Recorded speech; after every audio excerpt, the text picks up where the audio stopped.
The next morning, I paid a visit to the Defense Corps headquarters. I did not receive a cordial welcome. You're that redhead. Why'd you come back here? To supply you with counsel. Now hearken to me. The soldiers could only look on in wonder as I continued.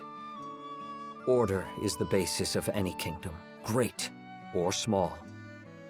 It is what establishes harmony in music and builds peace out of strife.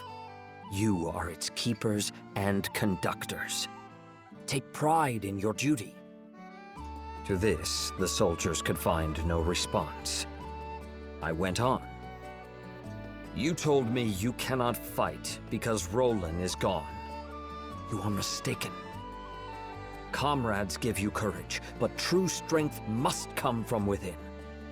You cannot fight because you are weak. There followed a moment of silence. Then the Corps encircled me. We didn't ask for your advice. Grab him! Throw him out! But I fixed them with a look. I have said nothing you did not already know. If you can see your faults, why not mend them? Begin by overseeing your daily tasks, for habit is the mother of success and failure.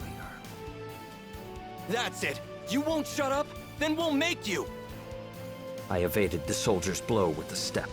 Raising my fist in the air, I said, wielding force to stifle dissent. Already you overstep your power. But I will not be silenced so easily.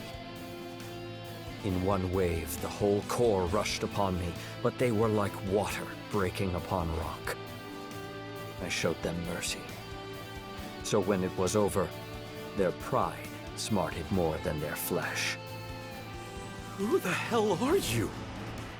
Only a passing skyfarer. Tell me, Captain Douglas, are you ashamed you could not lead your forces to victory against one man? Alright, Rubelux, if you're so smart, why don't you try being captain? See how hard it is to train a bunch of bumpkins! There is no metal so firm it cannot be wrought. Very well then. Lend me your title, and I will show you how warriors are forged. Huh? And so I became the one-time captain of the Corps. Training began the following day. Arms maintenance, proper stance.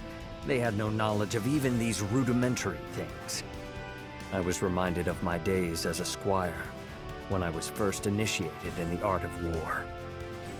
Of course, I was met with some resistance. There was talk of banishing me from Fulka.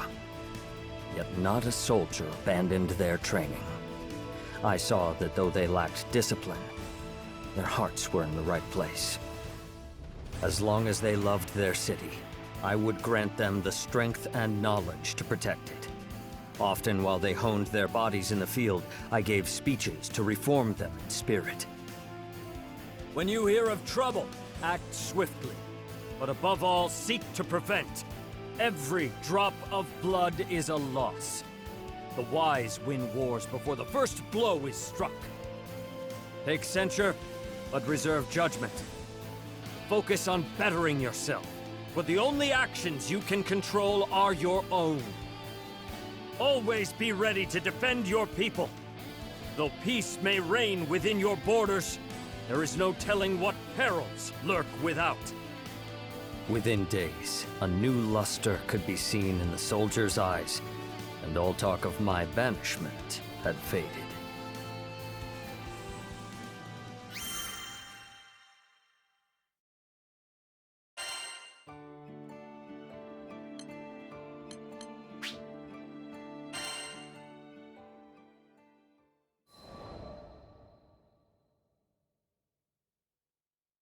The training of the Defense Corps proceeded smoothly. Guess you know what you're doing. Alright, Rubelux, you can run this outfit a little longer. Though they barked and whined, former Captain Douglas and his soldiers endured my training.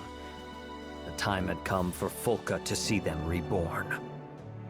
I proposed a patrol, the foremost duty of a guard, for evil, infirm of purpose, dares not stir beneath a watchful eye.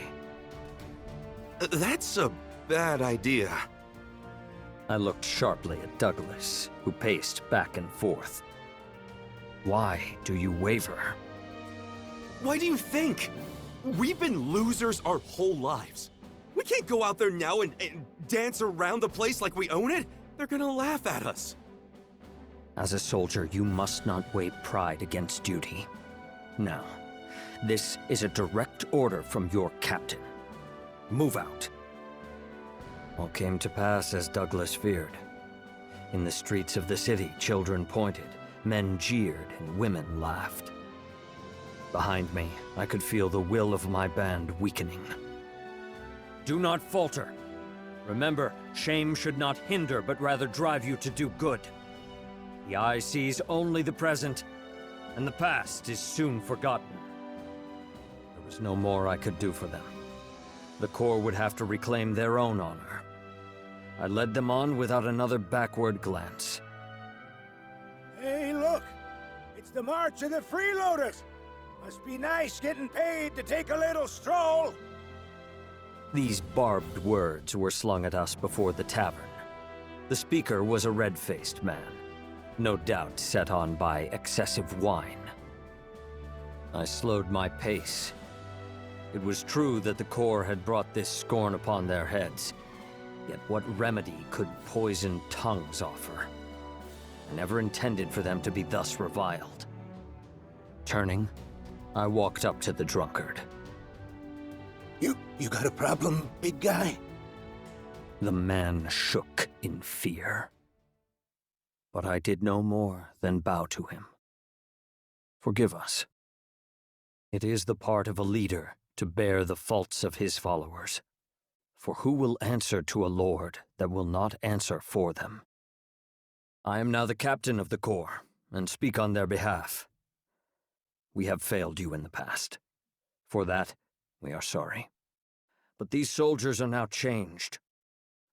Give us time, and I swear on my honor we will set things right. Amazement flashed into the man's eyes, clearing the fog of drunkenness. Shamefaced, he hurried away. I, wanted to apologize, Captain Percival. Douglas's voice sounded behind me. It's our fault you had to grovel to a juicehead like that. Enough. I held up a hand. Power is ever conjoined with responsibility. I did no more than duty commanded. Now come. The day wears on. It is time for training. At the guardhouse, the men fell to their drills with vigor. Put your back into your swings! Stand firm! You are the first defense of your people. Bear yourselves with pride! Yes, sir! Their voices were clear, and their movements strong. Soon, I thought, they would be a match even for the forces of Avia.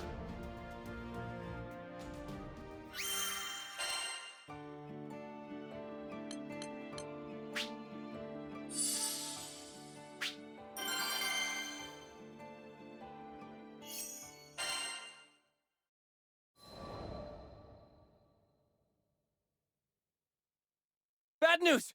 Those Avia rats are back! The day that would test the valor of the Corps came sooner than expected. I looked up at the soldier, who had burst breathless into the guardhouse. Report! An armed group thought to be connected with Avia is occupying the mines of Tempeel. They've taken the reconstruction workers captive, including several residents of Folka. It would be a dangerous rescue for the Corps, who were yet untried in combat. But the soldiers quickly showed me they had not failed their training. Captain Percival, let's fight back! We're ready! We can save those hostages! No. I sensed something strange at work. It had been the aim of the ruined church to bolster their ranks with new converts from Folka. Why then would they occupy their mines and threaten their people? Surely it was not for ransom. The adherents of Avia held their faith high above the jewels of the earth. This had to be a trap. Of course, trap or no, the Corps could easily overthrow Avia, as long as I led them. but I could not stay in Folka forever. And so I said, do not let confidence consume your wisdom. Your duty is to protect your people, not to prove your strength. You do not know the designs of your enemy, nor whether your might can contend with theirs. You must call for aid. I saw that my warning had disheartened the soldiers. I could not blame them. They had struggled so far, only to learn that they still fell short. But glory must not be bought with blood. The lives of the islanders came first. Drawing myself up, I strove to lift their spirits. Your city needs you. There is much work to be done. Learn what you can from those that escaped the mines. Muster the defenses. Let your people know they are safe. Yes, sir! But Captain Percival, the clock is ticking. What if the Skyfarers and reinforcements from Seed Hollow don't make it in time? I could not hold back a smile. Do not worry. I know a crew of Skyfarers already at hand.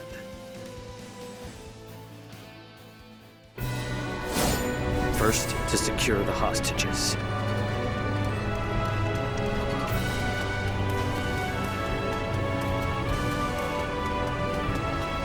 Wait! That hair! It's the roots that head from Folka! To arms, brethren! Sentries. You will wish you never saw them. Meet your doom! Sing for the wind!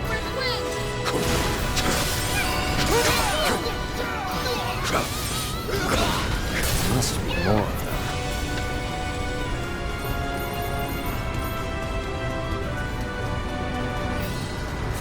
How'd you get in here? Where are the lookouts?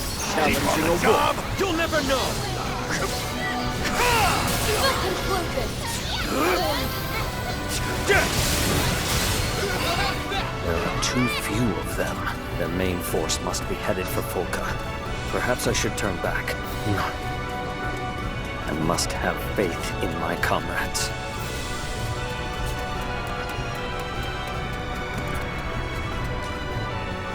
All the hostages are behind bars. At least they will be kept safe from the battle. Who are you? You may know me as the Lord of Flames. Are you here to save us? Your weapons drawn. We brought Brother Avila. So we need a game, Lord. Sir? But I fought for you. This battle won't go like the last blessing. Not many who survived my flames dare to face them again. You are either brave or a fool.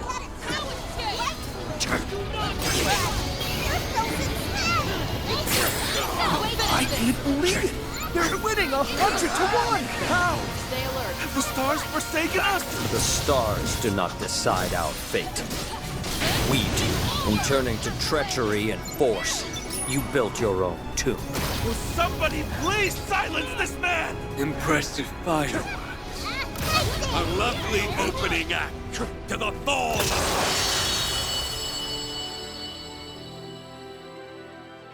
It will take more time to bind these Crusaders than it did to defeat them.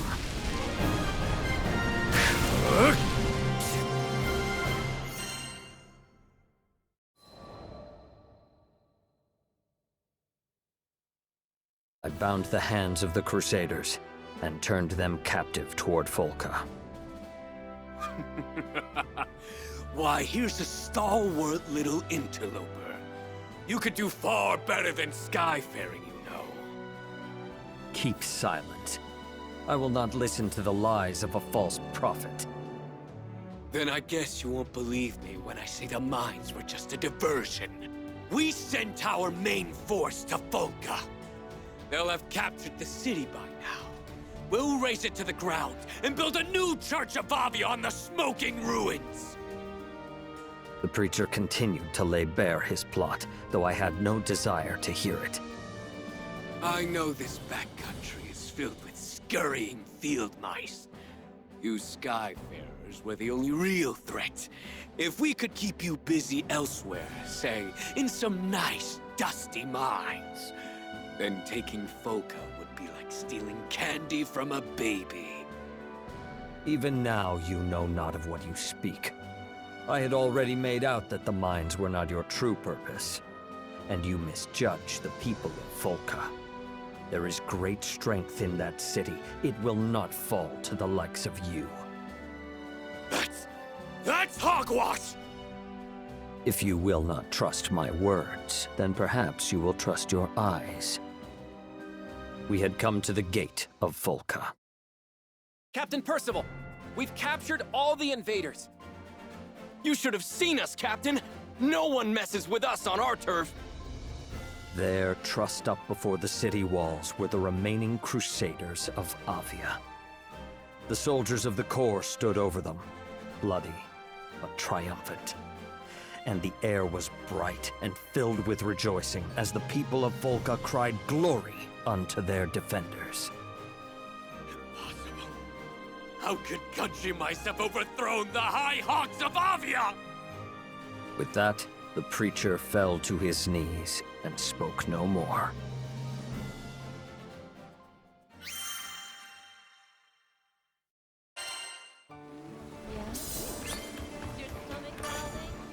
Hello there.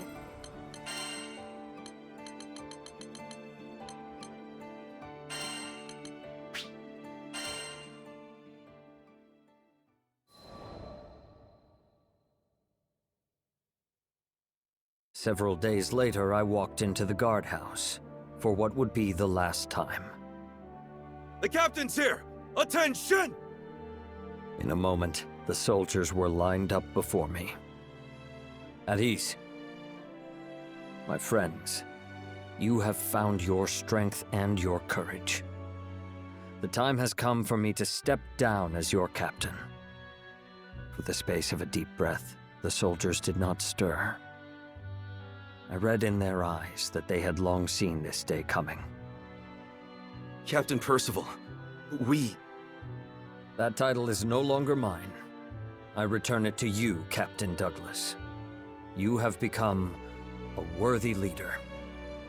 I turned back toward the body of the Corps. I'm but a traveler. My allegiance lies with a distant country, a kingdom of peace that I shall one day build. But I believe that all who dwell in the skies are brothers and sisters. Though our time together was short, it was an honor to serve with you. You have shown that we need not be chained to our pasts, that valor can be kindled in every heart. When I raise my kingdom, I hope that you will one day visit to impart this lesson unto the knights there. No, Sir Percival. You can count on me. Me too! It's a promise! Mirth welled up within me. In one thing I thought, the Corps had not changed. They could still make me laugh. Very well. I will hold you to those oaths. And so, bidding my friends farewell, I took once more to the skies.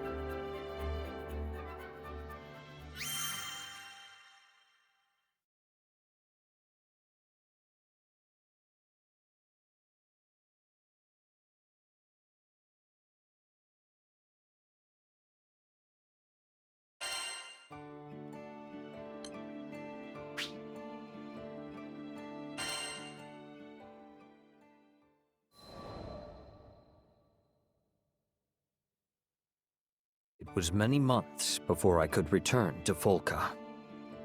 This city is still the same. A gentle breeze danced with the grass.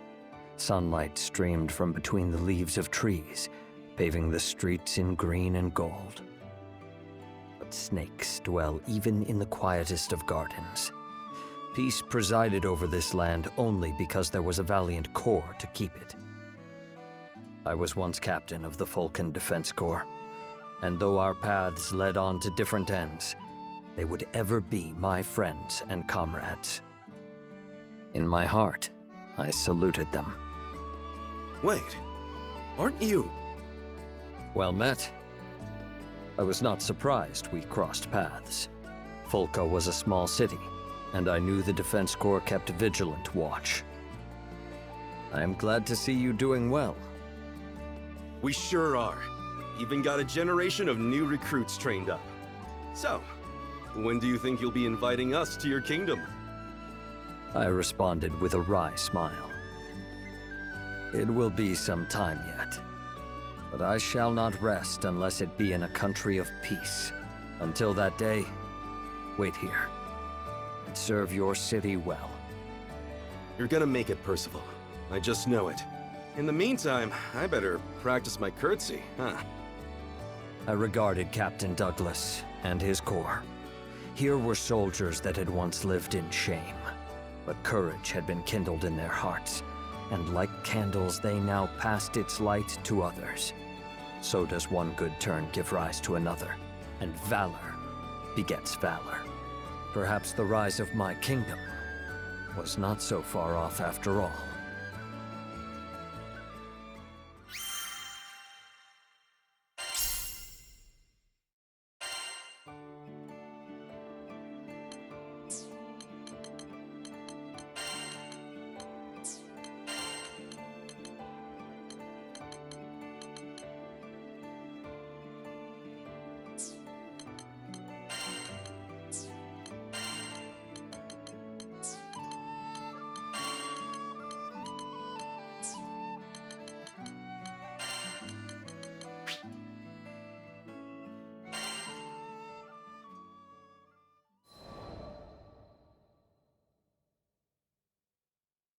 Lyria and Vern became a regular fixture at the studio. They said they wanted to be there when Shanae finished her latest piece. I felt much the same. Her pieces were charming, even while portraying the thin line between life and death. Rare to get drama like that outside of a novel. But my true reason for visiting was out of concern, not interest. She was battling an unpredictable disorder, so I wanted to be around should the worst come to pass. Could you stick around for a few? I need to run out and buy a few things. You dare waste my time with your foolish errands? Fine, but at least be quick about it. After Heimel left, Shanae waved me closer to her bed. After all you've done, I don't want to sound ungrateful, but... Her voice quivered. She was plainly troubled. I don't know if I can say this. Wow. Okay, I want my brother to be free. I don't want to bind him any longer. Tears began to gloss her eyes. Without me holding him back, he could find someone and settle down. He has such a kind heart. He needs to share it. If I'm ruining his life, then I would rather not be in it at all. Please take... I interrupted her. I don't condone this, and I doubt your brother would either. Oh boy. If there was ever a time to talk about my past, this was it. Look, I've been in your shoes. There was nothing the village doctors could do, and I was abandoned by damn near all the townsfolk. For the dying, hope was cheap. It was better to look inevitability in the face and maintain some of your dignity. But there was one person who stood beside me. My light. My rock. My sister. She was with me the entire time, keeping me warm in the shadow of death. And in turn, I gave her the comfort of company, not being alone in this world. I continued to detail memories of my sister, over 2,000 years old, hoping that Shanae would get the point. She hung on to every word.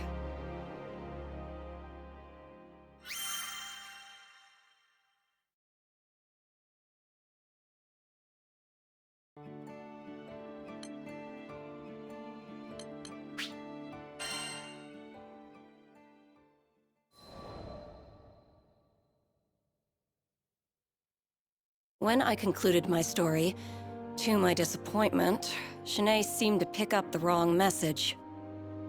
How did you get better? Simple. The curse of genius.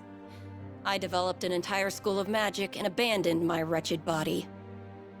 I couldn't suppress a proud grin. She nodded along, not quite understanding. I couldn't blame her. Few people had the opportunity to learn the glory of alchemy, especially in these far-flung skydoms.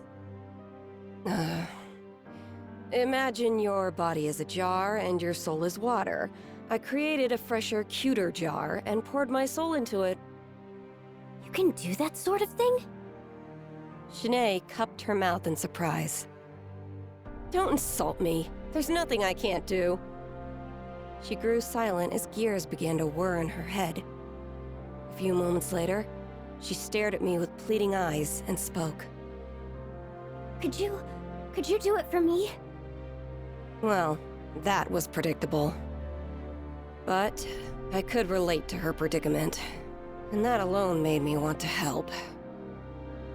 If you really want to go through with this, I can make you a jug too. However, you should know. It wasn't going to be simple. The soul swap was messy on an experienced alchemist's psyche, much less a mundane girl's. Nor would I be around to perform maintenance down the line. It could very well be a fast track to the grave. And to inhabit an alchemized body was to stray from the natural order. She would forever be a false life form. Shanae had no knowledge of the arcane. She was struggling to grasp these factors. And what's worse, I didn't have the decades needed to explain the details. So I opted for a simpler route, and explained the side effects in more mortal terms. Even if your memories, knowledge, and personality make the jump, you will never feel the same. Your senses will feel foreign. Your fine motor skills will be dulled. In short, goodbye, art. Take, for example, the sky. We each paint it in our own way. One may clumsily blob some white on a blue background, while others might choose a deeper hue or express the clouds with more definite contours. Art is a negotiation between the artist's mind, eye, and hand. And if 2/3 of that equation were to change, then the artist might as well be a different person altogether. Even I, genius that I am, took centuries to adapt to this process. Finally, it means you won't be human. You'll have to maintain your body like a machine, and you'll never have children. Is any of this sinking in? But Shanae looked down at her hands, as if it were the first time she had ever seen them. It was never an easy decision.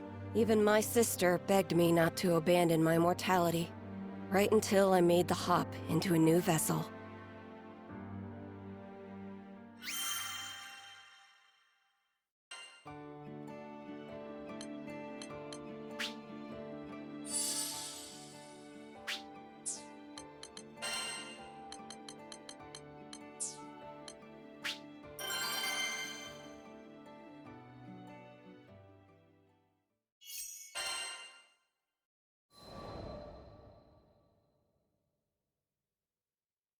The silence was deafening.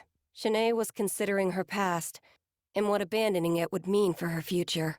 I observed her until I grew impatient. There's no reason you have to make up your mind now. As long as you found an answer before we sail out of this skydom, I can help you either way. Capiche? I turned to leave, causing the bedridden girl to lunge after me. wait!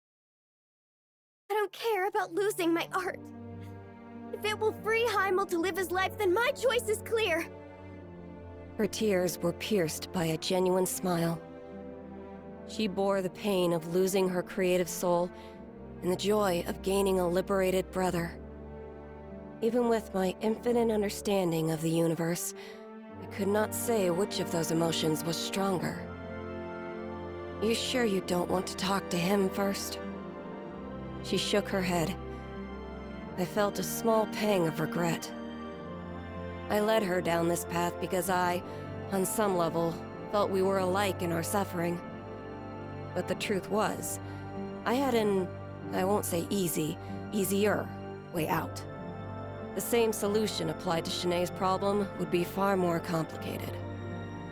If anything, I felt like I understood Heimel's position more. He would simply want what was best for his sister. Just like how my own sister had wanted what was best for me. After leaving the studio, I made a list of all the materials the procedure would require. It was going to be a pain in the homunculus to gather everything, so I enlisted the crew to help. I had my sights set on the Pillar of Vayoi. Due to the high concentration of arcane energy, the materials found there made for powerful alchemical reagents. Wait till you see! Schnei's paintings are breathtaking, and I'm not just saying that. The world needs her talent. Curse that proud face of yours, Heimel. Look what you've made me do. Come on now. Adventure time! Cagliostro's coming for your cores, Mr. and Mrs. Spirit People! And while I'm at it, I might pick up a few alchemical reagents in the process.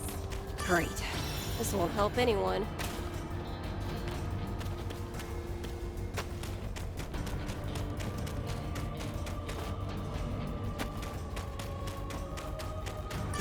Useless trash.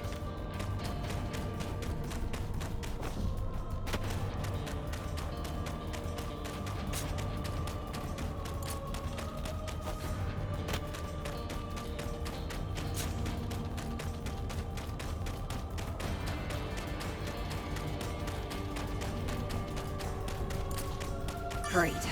This won't help anyone.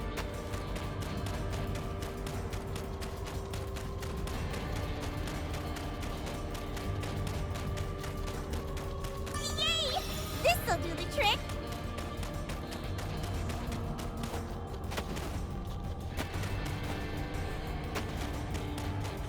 Look at all those spirits!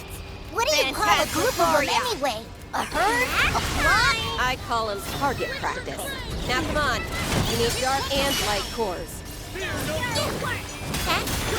Stop them! To the fire! Back, knave! Now...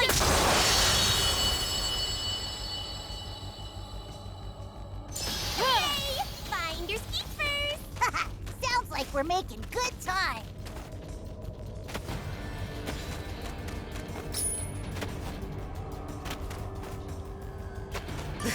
Useless trash.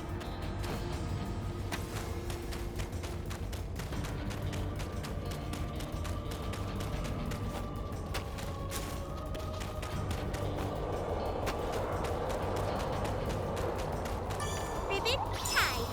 Spells ready. Components gathered. That's it for all of our elemental components. Now, if only we can track down an effigy.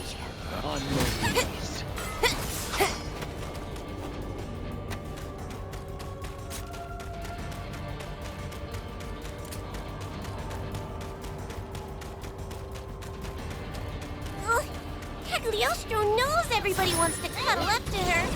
You're You didn't eat my dust. Impressive. You think so low of me? Time to cry. Adios.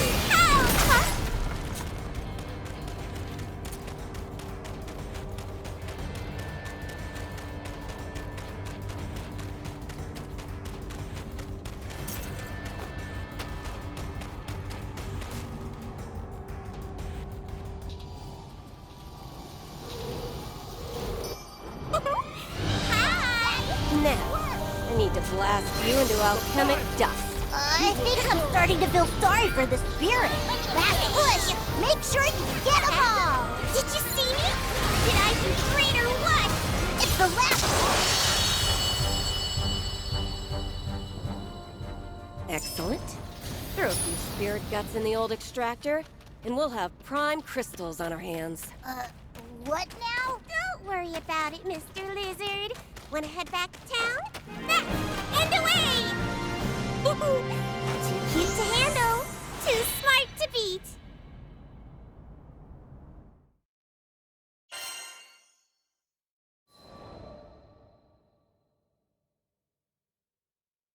When we returned to the studio, Heimel was a flustered whirlwind. Schnee told me everything. Please, We refuse to let you change her body! We were shocked to hear his refusal. Well, Vern and Lyria were. I had been expecting it. I'd like to hear the reason from her mouth. She's the one suffering, after all. What right do you have to speak for her? He grimaced. Schnee has dreamed of being a successful artist ever since she was small. Even after the fever started, she's put her entire soul into her art. And finally... In his fervent voice, you could hear how long he'd been supporting his sister, praying for her success. And now, after years of hard work, she'd made it. She had recently been invited to participate in an exclusive exhibit, a privilege apparently afforded to very few. Finally, Schnee will be recognized for her talent. If we throw away her chance now, what will that mean for her future? Or her legacy? I wasn't sure whether he was gritting his teeth or his fists tighter. Schnee's been waiting so long for this! Why add this darkness to her life now? Because you deserve to live your life too, Heimel. Brother and sister stood opposed, on opposite sides of their future. I've never thought of you as a burden. I supported you because I love you. It's a blessing to watch you create. No one doubted his words. More than anything, he wanted Shanae's efforts to bloom into something beautiful. He wanted her future years to remain bright. If her dreams were so close to coming true, he reasoned, then why abandon everything now? He had a point. But he'd never been in Shanae's position before. I had. And I knew what needed to happen this time.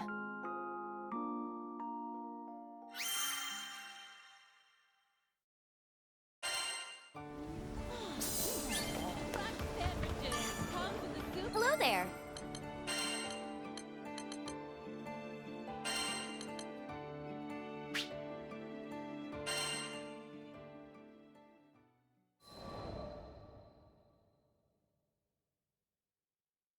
Shanae's attitude changed after hearing her brother's plea. Cagliostro, forgive me. I was selfish, looking for a quick fix.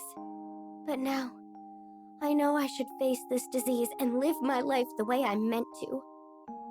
Figures. You needed time to process your options. Actually, that was the reason why I asked Heimel about his objections in front of Shanae.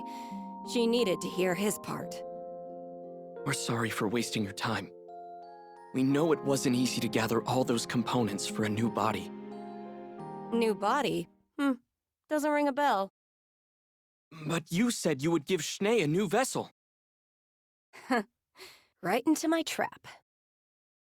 I reached into my pocket and pulled out a bottle of pills and a note, handing them to Shanae. I present to you my genius medicine for slowing the progress of Lycerian fever syndrome. I calculate it's 3 times more effective than the previous tonic. Not hard to manufacture either. I'll give you the recipe. Stop by Sierra's sometime, and she'll help you fill it within 2 to 3 business days. Wait, Cagliostro?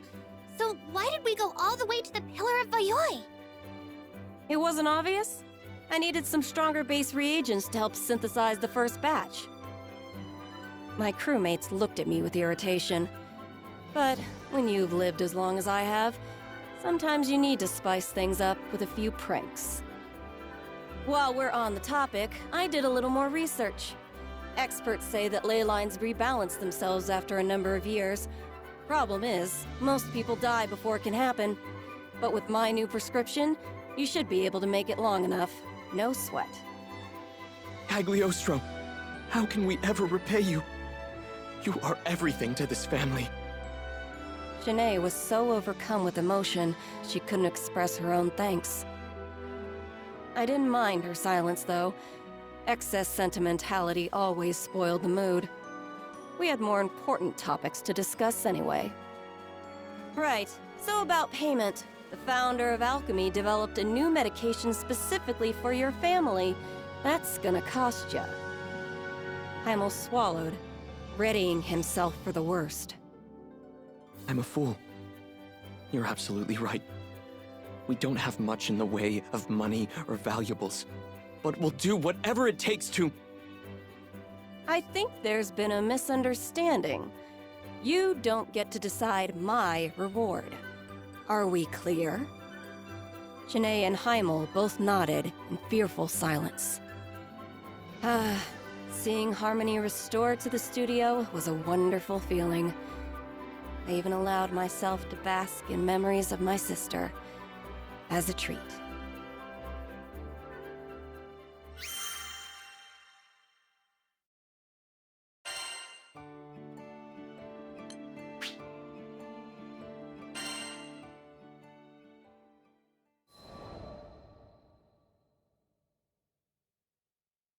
Sometime later, I was visiting Ciero's shop in Folca.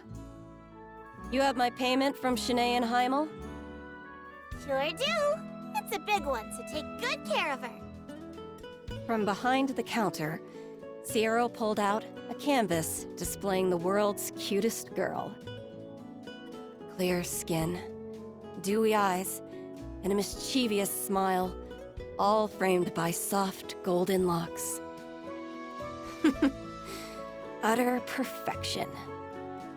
Not that I have to explain it to you. Lots of folks have said they'd like to buy this pretty picture. We had to fight off all the amateur art collectors. Of course. Who wouldn't want a portrait of me? Though I was the only one worthy of owning such a masterpiece. I was surprised to hear you knew Lady Shanae. Must be a fancy lady, being a master and all. Wait, master? Indeedy! Youngest artist declared a master in a good long while. She's really made a name for herself in the market. Here, just got this piece in today. I had seen it before. It filled me with a resonant vitality, just as it had in that cozy little studio. But now it was accompanied by a price tag of a whopping 5 million rupees. I think I'll add this one to my collection. In all my years of filling vessels with spirits, I had never procured an object with as much soul as Shanae's painting. I had to have it. Are you sure? That's my biggest budget breaker. I laughed. A few million rupees for a miracle? Chump change. Unbeknownst to Ciero Carte, I got away with the steal.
Zeta!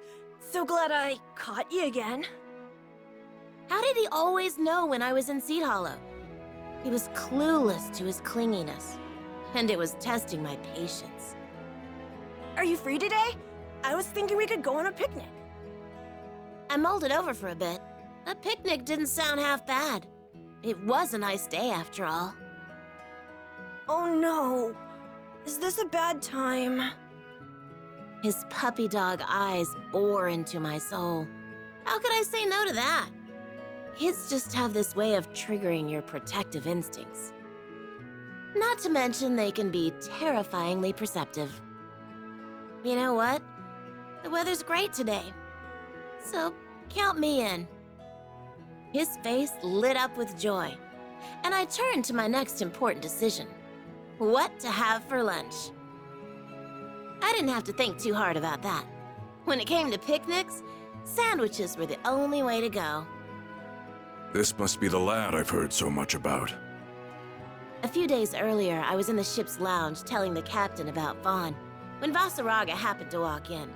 So he ended up learning about the kid, too. He listened without saying much. Never was the talkative type, anyway. Hi, mister. I'm Vaughn. I half expected Vaughn to cower from Vasaraga, but instead the boy dropped a friendly hello. Maybe he had a strict upbringing. Call me Vasaraga. Vasaraga looked at me, then at Vaughn, then back at me again.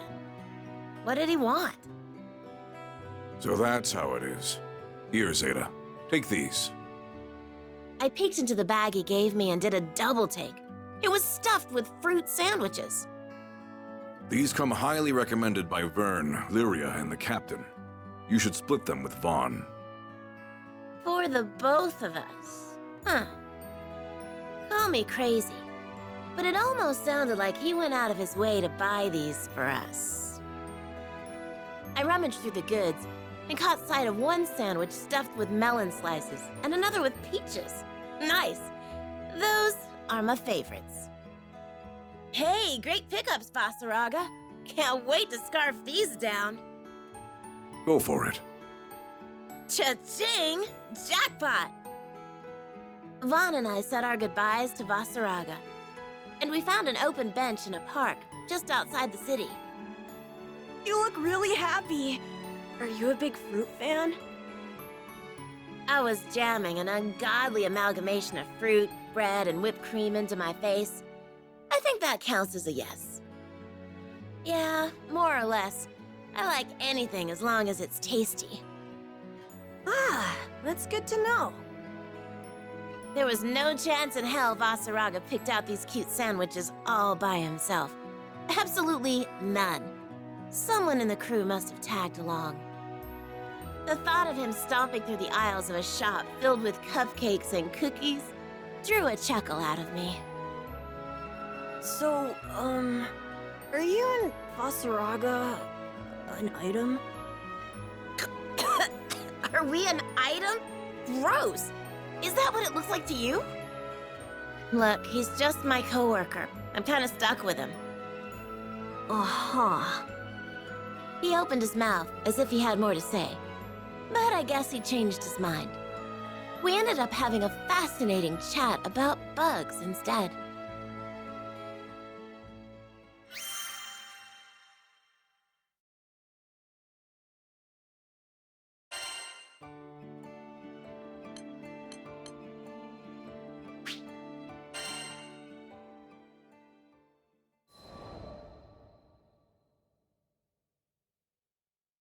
Good afternoon, Zeta! It's always nice to see you. It was another gorgeous day. Vaughn came bounding over to see me for like, what, the 100th time? Or maybe even millionth? I wanted to give you something to say thanks for the souvenir you got me. I hope you like it. He held out a beautifully wrapped box, its sides emblazoned with the logo of a world-class bakery. I didn't know what to say. Kids ought to be spending their lunch money on cheap snacks, not fancy-pants pastries. Are you sure you want me to have this? How could you even afford this with pocket change? Don't you know it's discourteous to appraise the worth of one's gift? How do you know big words like that? Papa told me. Oh, great. Don't tell me he got his family involved. I wanted to show you how much I care, so I saved up my allowance. Zero Carte helped me pick a shop that's popular with girls. Vaughn stared at the ground as he spoke, stealing an occasional glance at me to gauge my reaction. He had put his feelings out there in the only way he knew how, and it was all coming to a head. In a situation like this, I had to be firm yet considerate. I could never live with myself if I trampled over his heart, even if I didn't mean to. I thought for sure you'd like it. I guess I was wrong. He kicked at the dirt, still unwilling to meet my gaze. Wow. As if I didn't feel guilty enough already. What are you talking about? This is an awesome gift. Thank you. As soon as I said that, his toothy smile came roaring back with a vengeance. But from now on, you can't give me any more presents.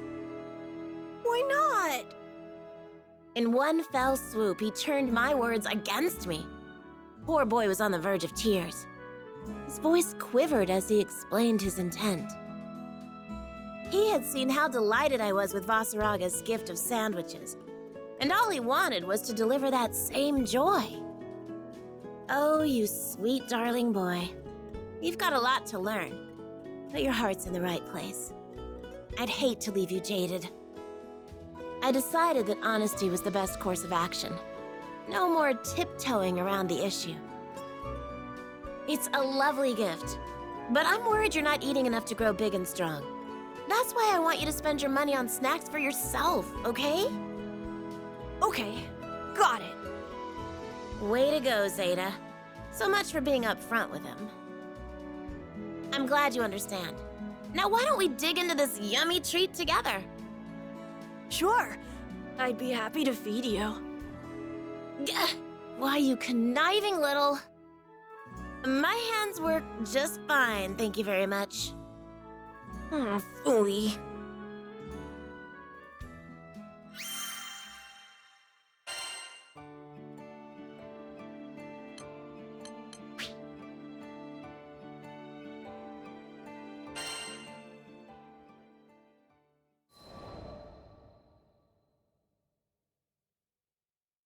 From now on, I'm gonna prove that we're meant for each other. The talk I had with Vaughn yesterday only intensified his resolve. I asked him what he had in mind. First, I'll get to know you better, Zeta. A little late for that, but at least he was thinking in the right direction. Let me see. Okay, first question. What's your type of guy? Subtlety wasn't Vaughn's strongest point. How to be compatible with your partner is something you should figure out for yourself. Huh? But I don't know how to do that. It's faster just to ask. This kid. Do you like strong guys? You could say that. I prefer someone who knows how to fend for themselves. Means I don't have to worry about them as much. Well, that's perfect then. Vaughn stood up straight and tall and proudly puffed out his chest. I'm still in the middle of sword training, but I'm the best out of all the kids in the class. Even the bigger ones. Already outclassing the older kids, huh? Not bad, not bad. I wonder how I stacked up when I was his age. Now do you love me? Not even close. Phooey. His reactions cracked me up. There was never a dull moment with this kid. There has to be a way for me to win your heart. I'm sorry, but that was just too precious. I didn't mean to laugh, but his frustration caught me off guard. He was trying so hard against the odds to win me over. If we were around the same age, things might have been different. I don't care about being precious. I care about you. The more he sulked, the harder it became to hold in my giggles. Sorry. I patted his head in an attempt to lighten the mood, but he wasn't having it. Bahamut saved me. His kid was so sweet he was gonna give me cavities.